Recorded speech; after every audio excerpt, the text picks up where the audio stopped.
Hi, good afternoon. My name is Hoshi Gaswala. I work with BW Business World. Welcome to episode 6 of Master Strokes. This is a series where we interview leaders, technology leaders who've been involved with transforming their organizations to a different level, embracing digital rapidly, being future ready, doing all of it to stay ahead of the curve. Pleased to have with me two people today. One is Avinash Raghavendra, the technology head at Axis Bank, and we've got Shailja Singh. Shailja is Director Enterprise for India and South Asia for IBM. Thank you both of you for being here. Thank you for and wonderful to kind of have you all. Avinash, I'll jump into the interview. My first question is, the banking industry has seen several changes. Changing user demand, regulatory requirements, everything is changing. There is an onslaught of fintech, or if you can call it the onslaught, but there's a lot of stuff that's kind of happening in digital and specifically in banking. The pandemic has also accelerated it.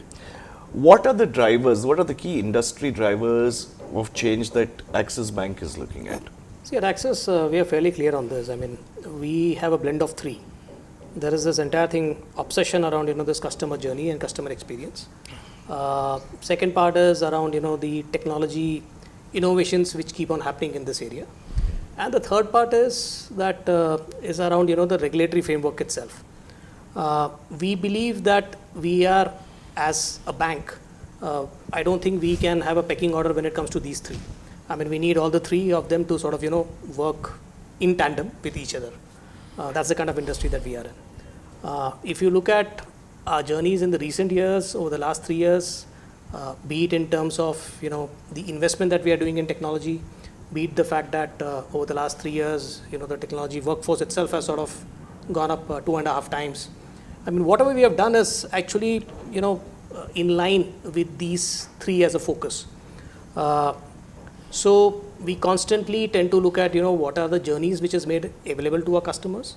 It's a focus area for us. The idea here is that how can we enable virtually everything which a customer wants to do in a bank, directly make it available in his palms through, a mobile app.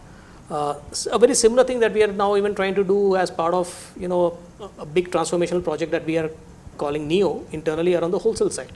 We are basically trying to see whether we can, come out with a suite of APIs that we can offer to our corporates. We are trying to see whether we can actually do a lot of innovations in terms of the journeys that we are offering to our corporates as well, right? Because on the retail side, I think, we have done quite a lot. Obviously, there's still a lot more to do, but corporate is an area which probably in the industry, in the banking industry, at least people have not really truly focused on.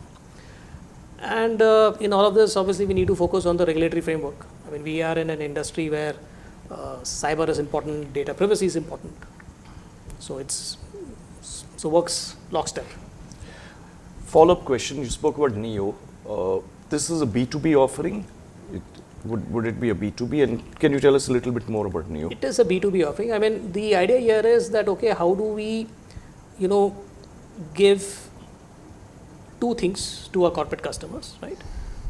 Number one is, the ability to directly integrate with the banks instead of some, as long as the corporate is willing. I mean, we have the APIs out there which can sort of, enable their transactions. We do a lot of this kind of a stuff when it comes to the cash segment. We are now trying to see whether we can do it to the trade segments as well. Okay. Obviously, we are aware of the fact that not all corporates may be, willing to walk this particular path. There is a bit of a period of learning in terms of sort of, educating, selling, and making the corporates understand how this can be beneficial to them. In that particular period, what we are also trying to do is, we are completely trying to revamp our corporate internet banking journeys, where we are trying to say that, okay, we will enable all your journeys. It could be on cash, it could be on trade, it could be a maker function, it could be a checker function, or it could even be a CFO function, where he's only interested in looking in terms of dashboards. Thank you. Shailja, my question to you. IBM has been working about 100 plus years old, working across industry. Banking is a big area for you all. What are global banking trends? What are the global banking trends that you all are seeing, and what out of this is applicable to Indian banks?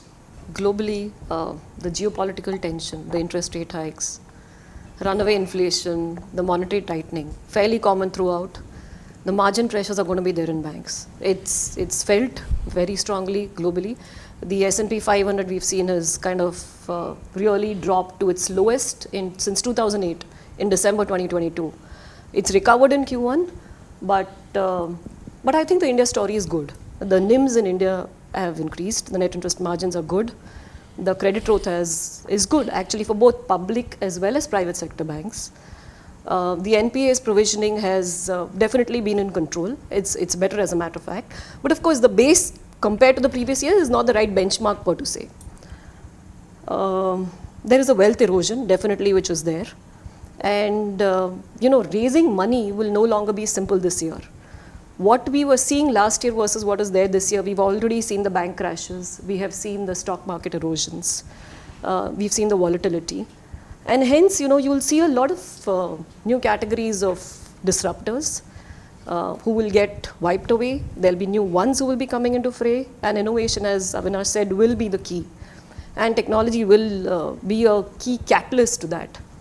So while the maturity of Indian markets from the payments perspective is unprecedented, as in the scale, the volumes, the UPIs, the wallets, is not something which we see globally.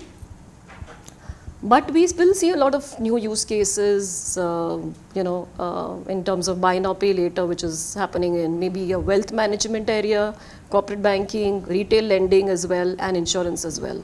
So I think we will, from the retail space again, we will see a lot of embedded finance coming through, which will be the core around a lot of business to B2C interactions that we'll have with customers. And this year we will see the prioritization happening in terms of the customer models that you want to do. It won't be, you can't be everything to everyone. So the customer experience you want to focus on this year, we said that raising money is not going to be easy. We will see a lot of profitability focus as compared to the investment focus which was there last year. Thank you. Avinash, I'll come back to you. It's known that the leadership team, including you at Axis, has been relentlessly working on making Axis even more digital. What are some of the key initiatives you are taking in this space, and what are the technology investments that you are planning to enhance this journey? So Hoshi, about 3 years ago, what we did was we carved out a distinct digital bank unit within the bank. The mandate of the unit is to sort of create a digital proposition from within itself. Okay, and the way we look at it is that there has been a bit of a silent revolution, which has been going on over the last 3 years. This unit actually focuses lots in terms of customer journeys, customer experiences. It focuses lots in terms of different areas where in the past we may have just digitized the process, but now the idea is how do we take it end to end. So if you look at what has actually happened over the last 3 years, I mean, some of the best stories is that 95% of our transactions, which is done by the retail consumer, is today completely digital. If we look at our biggest digital properties out there, like our mobile app, I mean, basis all the journey changes, etc., that we have done over the last 2-3 years, we have moved our app rating to 4.8 in Play Store. Now, this is amongst the highest app ratings amongst peer banks, and even when it comes to there was some study which was essentially done, including some 55, 60 odd global banks, fintechs, etc., and we seem to be faring fairly well even over there. What we have also tried to do on this one is, there are over 250 do-it-yourself journeys which have been essentially been created. So the idea is that while we may be having a market share in the traditional segments, in the digital segments, which basically means payments or cards, or in terms of your entire mobile banking coverage, we are punching well above our weights. Like for example, in case of UPI, we are at 18%, in somewhere around 17-18%. A very similar number when it comes to the mobile penetration as well. So this is one area where we basis all the efforts which have been put together by the teams. I mean, we have been able to do quite well. And the point is that from a new generation consumer perspective, right? I think it is something that we have seen as very easily adopted by them, and it is something which sort of also increases the goodwill as far as the bank is concerned. So we will clearly sort of continue to focus on this. As you said, I mean the word is relentless. So your CX must be extremely strong and friendly. Absolutely. Shalja, what is IBM doing to help banks globally through digital transformation? I actually don't know whether India is the largest story today in the BFSI space and digital, or whether it's some other country, but I feel in volumes and penetration, India is a much larger story. But globally, what's happening and what are you all doing there? True, Hoshi. So, for IBM, we believe that hybrid cloud is a key to business transformation, and innovation will only get accelerated through AI, cognitive processes, open banking, these areas. And as banks continue their customer experience journeys, okay, modernizing with ease, automating at scale, predicting outcomes, and being secure and sustainable in everything that we do is our key motto per se. And almost globally in all the banks and financial institutions, even if you look at our market share, 40-45%, the thrust is primarily on integration, data, security, automation. These are the areas which we work globally and in India very, very strongly. So, for example, like a lot of banks, we're doing an analytics center of excellence. So the analytics center of excellence is basically operationalizing AI in a way that's trusted, it can be repeatable, and secure. Again, one of the banks that is operating in 100 plus countries, using AI to score the customer models right from the time their first interaction happens, whether it's through conversational AI or through across the channels, sentiment analysis, centralizing the GRC systems across various geographies, which is a very difficult task because you require that kind of scale and a platform to do that, so that the disclosures, compliance, the regulations, which are very, very critical and strong in banking, is taken care of. We're doing a lot of work. We have been doing a lot of work in blockchain over the last 5-6 years across various banks globally, insurance companies, financial services. It's gained momentum this year, in the last 1 year in India. And we are closely working to create a financial ecosystem which is resilient, secure, decreases the cost, increases operational efficiencies, and of course is very, very secure. Good work in quantum computing that we are doing. And on the trade finance side, we have kind of tried to bring in a lot of intelligent automation in the last 3 to 5 years. Again, right from the time the classification happens, the capture happens, and this is intelligently done before it hits the BRE rules, so that it's a 90% straight through process. So almost all the fields in terms of automation, integration, security is what we're touching. And the scale of India is very high. So obviously an Axis scale, an SBI scale is the kind of volumes that we have may not be per transaction in terms of the money, but the quantum of transactions that we have in terms of daily is rock high. Avinash, she spoke about automation. So let me ask you a question on automation. Customer expectations are constantly changing, constantly increasing. They want the best. We spoke about CX. They want a simple process. At the same time, 1 year is that operating margins of banks are also now kind of reducing. How do you see automation playing a role in all of it? Are you doing something around the automation area? How are you trying to make it? Is there any effort to bring automation in to overcome these issues? So Hoshi, 2 ways of looking at this question. I mean, there is a pre-generative AI and a pre-GPT era. So till about 5-6 months back, I think everybody was sort of looking at automation in a slightly more, today you can use the word traditional manner. So we also have a bot factory out there. There are close to 2,000, 3,000 odd bots which have been automating a whole bunch of simple stuff.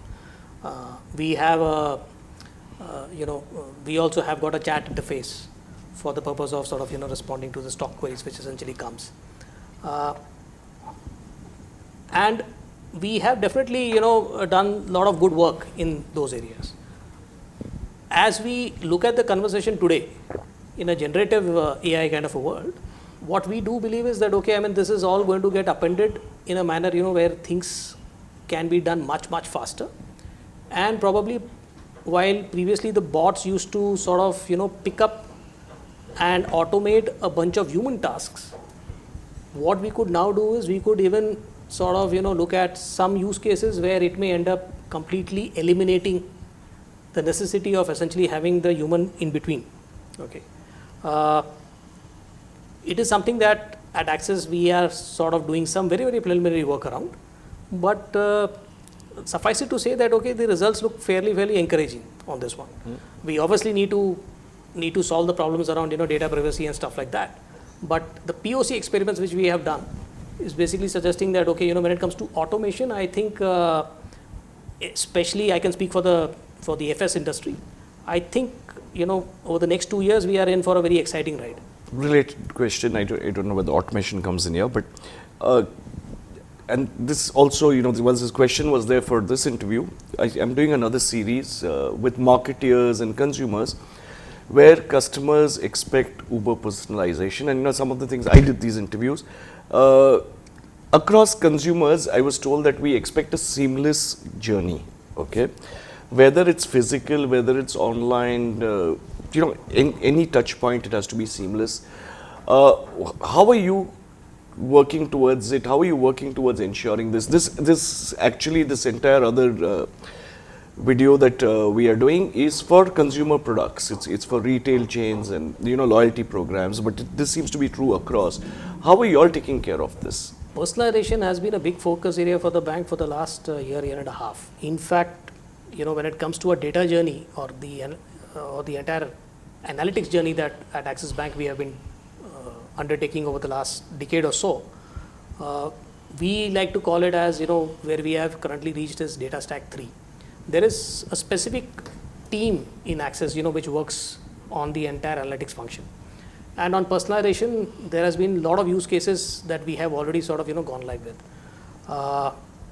As a number, if I have to quote something, I mean, we have, close to 10,000 unique nudges that we have sort of come up with in terms of, looking at all the historical data of the customer, the real-time data of the customer, and also, in terms of the footprints that customers sort of leave in social media and other spaces.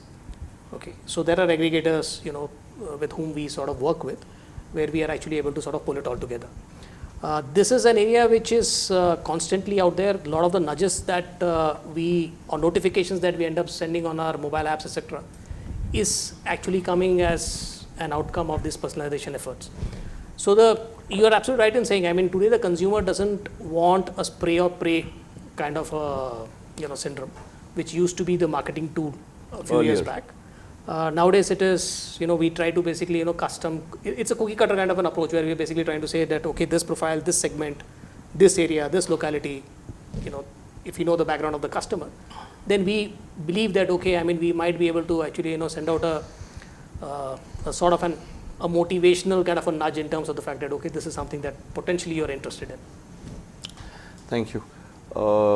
Good luck with that huge journey. Shailja, obviously with all the digitalization comes cyber security issues. There's a full industry working there, trying to get into everyone's system, everyone's space. There are huge cyber threats. What do you think banks should do to overcome and stay ahead of this? So the cybersecurity threats are manifold, as you said. Okay, so there's I kind of encountered. So there's malware, ransomware, spoofing, social engineering, identity threats, unencrypted. So I think, and of course, the average bank relies on multiple dozens of tools in order to take care of these. And what we feel is there is a dire need to have an enterprise-wide platform for security that protects, detects, and responds to these threats when they do occur. And of course, the base of this should be a zero trust framework, which is, and AI, which has to get infused in it.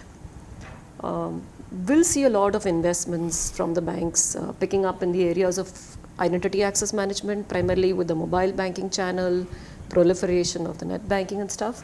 So I think CIAM would be key. Another area would primarily be the data security, governance part of it, data discovery part of it, which is very, very critical.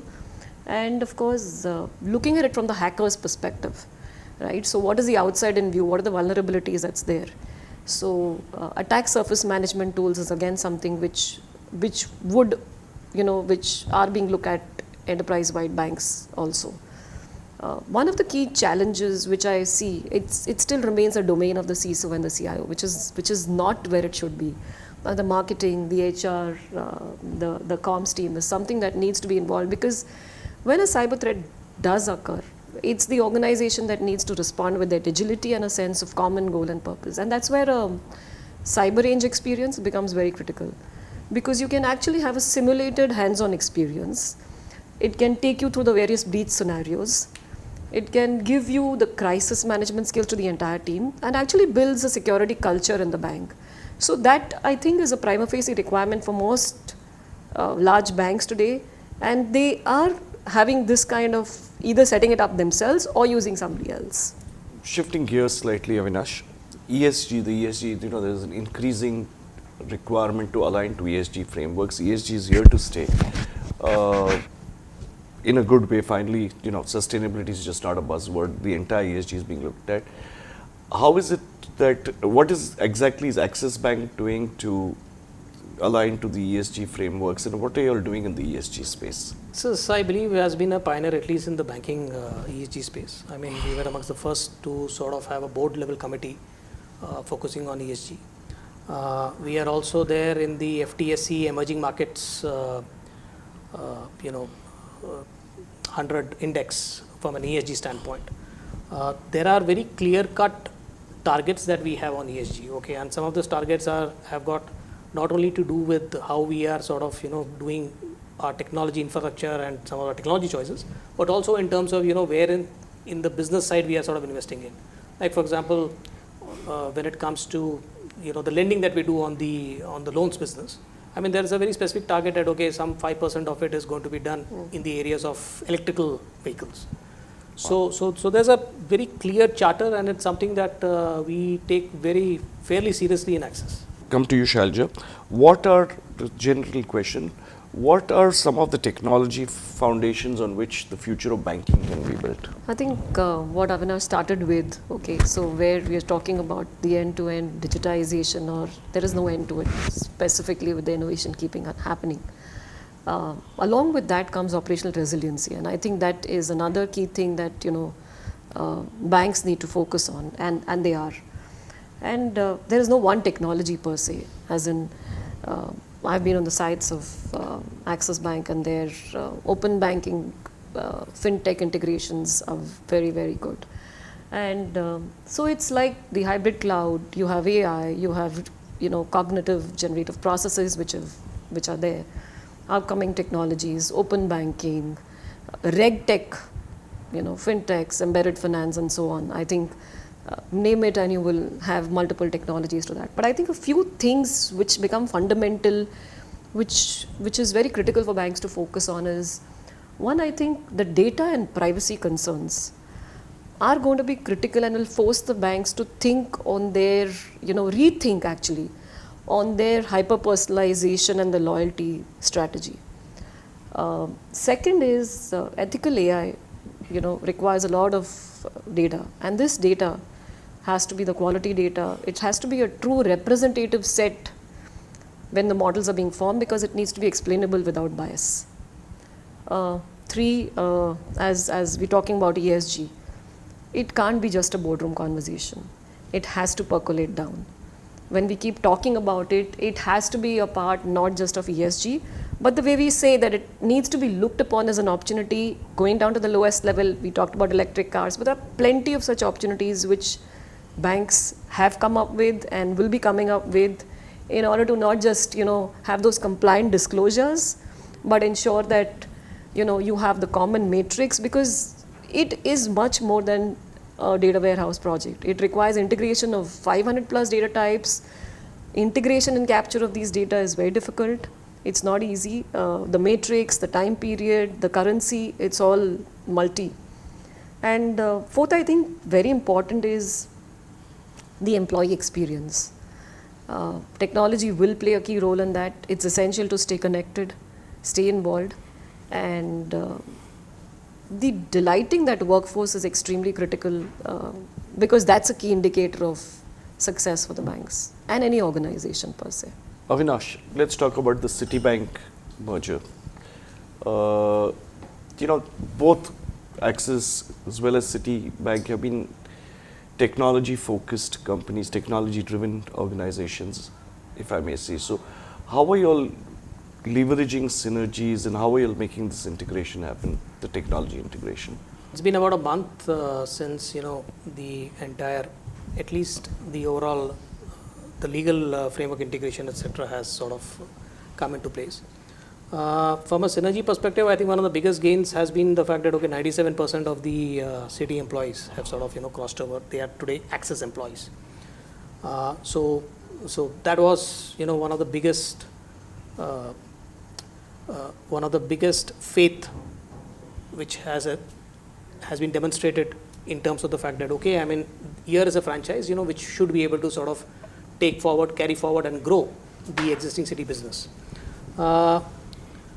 The next 1 year is going to be in terms of spent in integrating the systems part of it, and what we are completely focused in terms of doing here is that at minimum everything which a Citi customer was used to, that is something which is going to be made available to them. Okay, and if there is something additional, given the fact that Axis in India has got a much larger presence, etc. Hopefully the synergies in terms of whatever as a brand we are able to offer, we will be able to sort of extend that to the Citi customers. So we are already seeing some green shoots of that. The branch integrations, for example, is already done. The new acquisitions which is happening in those branches are accretive to the Axis business. Cards is one big area that we have focus on. And we also believe that there is a good amount of premiumization which is likely to come as part of this particular deal. But from a pure play technology migration and transition standpoint, it's a bit of a journey. We are about a year away. Let's talk a bit about IBM and you all. IBM has empowered, I'm taking support of this longish question. IBM has empowered businesses by collaborating with Axis Bank for a wide range of API products. What are the learnings from this and how do you see it helping Axis Bank to leapfrog and to leverage the API open banking? So at Axis we have been using the IBM Connect API platform for the last I think 3-4 years at least. Okay, and obviously the first focus was in terms of the entire appification of the retail offerings. We don't only use it purely in terms of what we offer to our customers, but also in terms of a lot of the internal integrations that we do. Okay, today the focus is also in terms of a lot of the corporate integrations side of it. We on the corporate side we already have somewhere close to a suite of 250-350 odd APIs. Okay, which is across all areas like cash, trade, inquiries, actions. Which is made available. The idea here is that every service which is there available in the bank, and we find a use case for the same, we will probably sort of convert it into an API.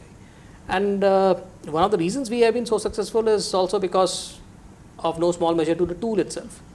We have a small competency which is actually working on this particular tool for the last 3-4 years. I believe we have a good amount of expertise on them, and obviously wherever we feel the need to sort of get a little more insights, we have friends from IBM who have been helping us. I think the next bit of the journey is in terms of how do we take this to the cloud. At the moment most of it is on-prem. This year the target is in terms of how some bits of this can actually go to the cloud, and we are actually able to get to some amount of scale resiliency as well. Thank you. Avinash, my next question is quite impressive that you'll have an innovation lab, Thought Factory, set up in 2016, focused on AI, mobility, various things. And what do you see are going to be the trendsetters for the next 1.5 years now?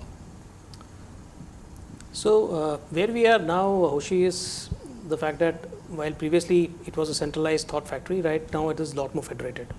Like I said, I mean, we today have a separate digital arm, a digital unit which basically focuses in terms of all the customer trends. And over the last 5-6 years, I think businesses and products have, the product owners have become a lot more digitally savvy as well, right? I mean, they are able to sort of identify what is actually the need of the hour and what are the technology innovations which is happening in their respective areas. In terms of the technology trends where we are extremely bullish about, I've already spoken about generative AI. I think everybody's speaking about it. I mean, over the next 18 months to a few more years to come, I believe that, okay, that is really going to fundamentally alter the way business is getting done, operations is getting done. Some of the other areas where we are looking at very, very closely is blockchain. We are participating in a few concepts. We are part of the CBDC launch by RBI. We are looking in terms of, different areas like Web3. We are looking in terms of a whole bunch of new age areas, especially around, when it comes to consumer interface. So that is where things like 5G, that is where things like edge computing becomes very, very important. I mean, today most of the banks have their data and their transmission, etc., centralized. We are essentially trying to see whether we can sort of, get into an edge compute, give a far better experience to the consumers. Okay. So these are a few areas that we are working on, and we continue to scan the environment every 2-3 months. Obviously, there is something new which keeps on coming. That is where folks like IBM keeps us busy. Wonderful. So, this brings us to the end of the interview. Just thinking, and I've said this in earlier interviews also. I think I said it in the first episode where I saw several strikes, labor union strikes when the PC got introduced. Okay, and I've seen them physically because I used to walk from Nariman Point to Churchgate, and there were a lot of banks. To a time where today technology is the primary driver of the banking industry. So, it was the banking industry staff that had resisted this about half a century ago, or must have been 20 years ago, but today tech drives and tech rules. Thank you, Avinash. Thank you, Shailja. Good luck. Thank you.